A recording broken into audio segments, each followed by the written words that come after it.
Morning Anil ज्ञानी YouTube channel में आपणु हार्दिक स्वागत है। ओके, तो चलो આપણે लास्ट वीडियो में આપણે જોયું હતું પ્રાણીઓમાં પ્રજનન। પ્રાણીઓમાં ચેપ્ટર નંબર 9 પ્રાણીઓમાં પ્રજનનમાં આપણે શું જોયું હતું કે પ્રજનનના પ્રકારો જોયા હતા, પછી લિંગી પ્રજનન જોયું હતું, બરોબર। અને એમાં આપણે જોયું હતું નર પ્રજનન અંગો। ઓકે, તો કે નર પ્રજનન અંગોમાં પણ આપણે ઘણું બધું જોયું હતું કે નર પ્રજનન અંગમાં કોનો क्या क्या अंगों समावेश थाय छे, बराबर। हवे आज आपणे जोवानुं छे मादा प्रजनन अंगो के मादा प्रजनन अंगों में कोनो समावेश थाय छे।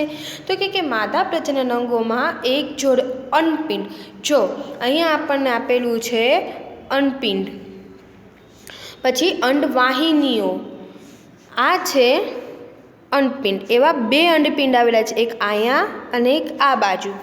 मादाना शरीर में बे अंडपिंड आवेला होय छे, बरोबर। पछी अंडवाहिनी, जो आ छे ई अंडवाहिनी छे, एक आ अने एक आ, बे अंडवाहिनीओ अथवा तो एने फेलोपियन नलिका पण कहेवामां आवे छे। अने गर्भाशय, जो आ जे छे जे आ बाळक माताना गर्भमां जे मोटुं थाय छे ए आ गर्भाशय छे, बरोबर होय छे। अने अंडपिंड मादाजन्युओ उत्पन्न करे छे कि जे आ अंडपिंड छे, आ जे अंडपिंड छे, बरोबर, ए मादाजन्युओने उत्पन्न करे छे, जेने अंडकोश कहे छे। शुं कहे छे? जेने अंडकोश कहे छे। जो आ मानवनो अंडकोश छे, बराबर। आकृति 9.4 में मनुष्य में मादाना प्रति मास बंने अंडपिंडोमांथी कोईपण एक अंडपिंडमांथी एक विकसित अंडकोश अंडवाहिनीमांथी मुक्त थाय छे। के एम के छे के आ बे आपणा जे अंडपिंड छे स्त्रीओना, एमांथी दर महीने एक विकसित के पूर्ण एनो विकास थई गयो छे अंडकोशनो, ए शुं थाय छे तो के अंडवाहिनी में आपणे जे अंडवाहिनी छे नળી जेवुं छे फेलोपियन नलिका छे एना द्वारा ए शुं थाय छे मुक्त थाय छे। जे लेडीज छे, गर्ल्स छे, जे दर महीने मासिकमां आवे छे ए गर्भाशय ए भाग छे के जेमां शिशुनो विकास थाय छे। मैं तमने कीधुं एम के आ गर्भाशय छे के जे माताना शरीरमां नानुं बाळक छे एनो विकास थाय छे। अने शुक्रकोशनी जेम ज अंडकोश पण एक ज कोष छे। जो आ एक ज कोष छे, आ शुं छे वच्चे एनुं छे ई कोष केंद्र आवेलुं छे, खास एटલું याद राखवानुं। पछी हवे कहे छे के फलन। फलन एटले शुं के प्रजनन प्रक्रियानुं पहेलुं चरण शुक्रकोश अने अंडकोशनुं जोडाण, के नरना शुक्रकोश अने मादाना अंडकोश बंनेनुं एक जोडाण। ज्यारे शुक्रकोशो अंडकोशना संपर्कमां आवे छे त्यारे तेमांथी एक शुक्रकोश अंडकोश साथे जोडाय छे। के ज्यारे शुक्रकोश अने अंडकोश बंने भेगा थाय छे त्यारे जे शुक्रकोश मनुष्यना नरमांथी जे शुक्रकोश मुक्त थाय छे ने मादाना शरीरमां प्रवेशे छे, बरोबर। शुक्रकोश त्यारे ए शुक्रकोश छे ए एक अंडकोश साथे जोडाय छे, बरोबर। अने शुक्रकोश अने अंडकोशनुं आ जोडाण फलन तरीके ओळखाय छे। पछी जे मादाना शरीरमां शुक्रकोश आवीने जे अंडकोश साथे जोडाय छे तेने शुं कहेवामां आवे छे? फलन कहेवामां आवे छे। जो आ मादानुं अंडकोश आपणने बताव्युं छे अने एमां जो शुक्रकोशो अंदर एंटर थाय छे। फलन दरमियान शुक्रकोश अने अंडकोश जोड़ाईने एक थई जाय छे। पछी फलन थाय त्यारे ए बंने जोड़ाई जाय छे अने बे अलग अलग होय छे, बंने जोड़ाईने शुं थई जाय छे? एक थई जाय छे। अने फलनना परिणामे युग्मनजनुं निर्माण थाय छे। शुं तमने जानकारी हती के युग्मनज एक नवा सजीवनो प्रारंभ छे? ए बंने जोड़ाई जशे, एक नवुं मस्तीनुं युग्मनज थशे। एटले के आम युग्मनज एटले नानुं आम अंडा जेवुं एक नानुं एवुं बीज जेवुं थशे, बरोबर। सरस एक बीजनुं निर्माण थशे अने बीज माताना भ्रूणमां 9 महीना सुधी विकसित थशे अने एक बाळक बनशे। पछी शुं कीधुं छे? फलननी प्रक्रियामां मातानो अंडकोश अने पितानो शुक्रकोश जोडाण पामे छे। एटले नवी संततिमां केटलाक लक्षणो तेनी मातामांथी अने केटलाक लक्षणो तेना पितामांथी आनुवांशिक थाय छे। के અંડકોષ અને શુક્રકોષ માતા અને પિતાનો જોડાઈ ગયો, બરાબર.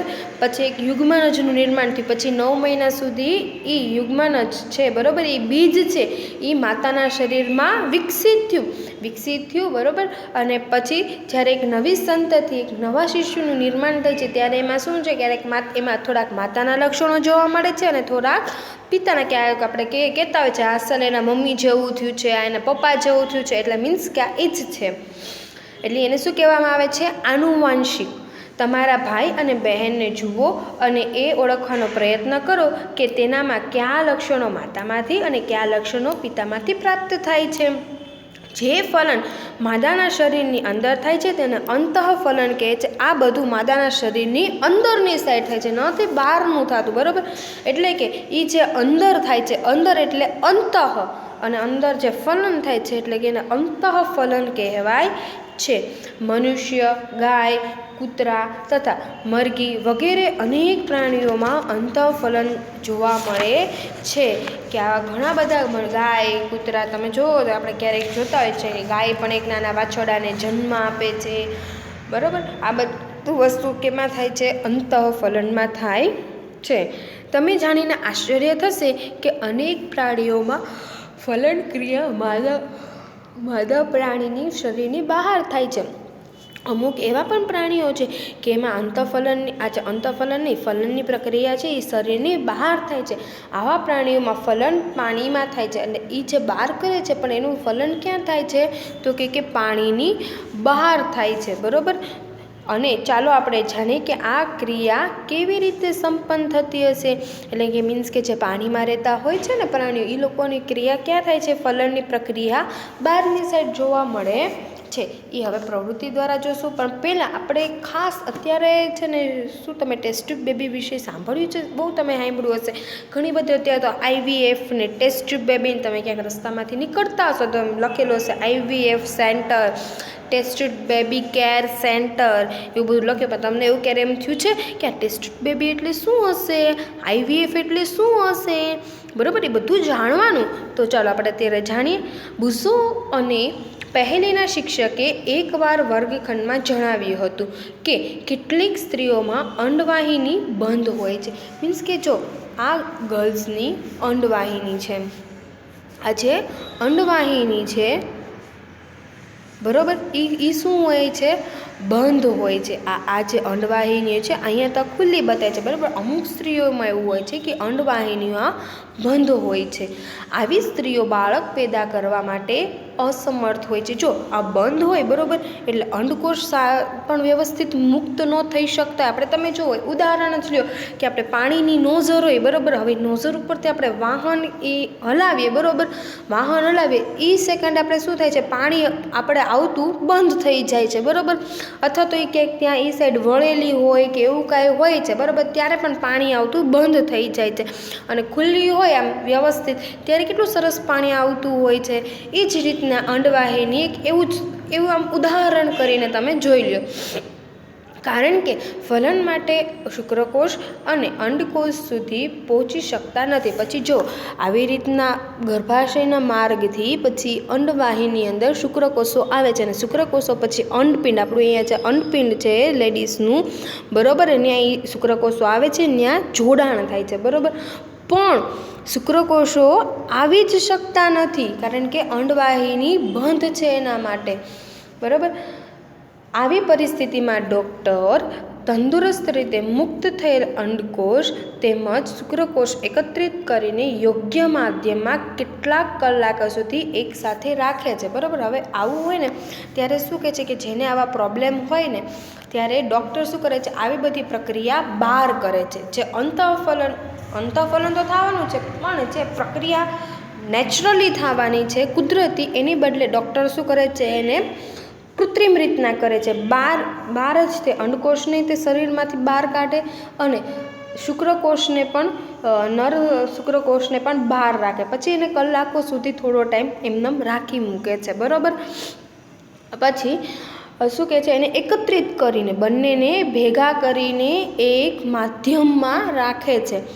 જેનું IVF અથવા તો ઇન વિટ્રો ફર્ટિલાઇઝેશન કહે છે, એટલે કે શરીરની બહાર ફલન થાય છે.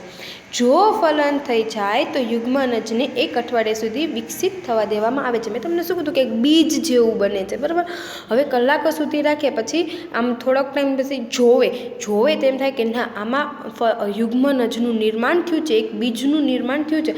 પછી એને બહાર જોશે, થોડાક ટાઈમ સુધી એને શું કરશે કે વોચિંગ ઉપર રાખશે. વોચિંગ ઇટ મીન્સ કે એને નજરની અંદર રાખશે કે અઠવાડિયામાં આમાં કેટલો વિકાસ થયો છે, કેટલો નહીં. જો વ્યવસ્થિત વિકાસ થયો હોય તો ત્યારબાદ તેને માતાના ગર્ભાશયમાં સ્થાપિત કરવામાં આવે છે. પછી શું કરે છે, બાર યુગ્મનજનો વિકાસ થઈ ગયો અઠવાડિયા સુધી કે ના સરસ બધો વિકાસ થાય છે. પછી એને શું કરે છે કે માતાના ગર્ભાશયમાં એને અંદર દાખલ કરવામાં આવે છે અને માતાના ગર્ભનો સંપૂર્ણ વિકાસ થાય છે તથા સામાન્ય બાળકની જેમ જ એનો જન્મ થાય છે.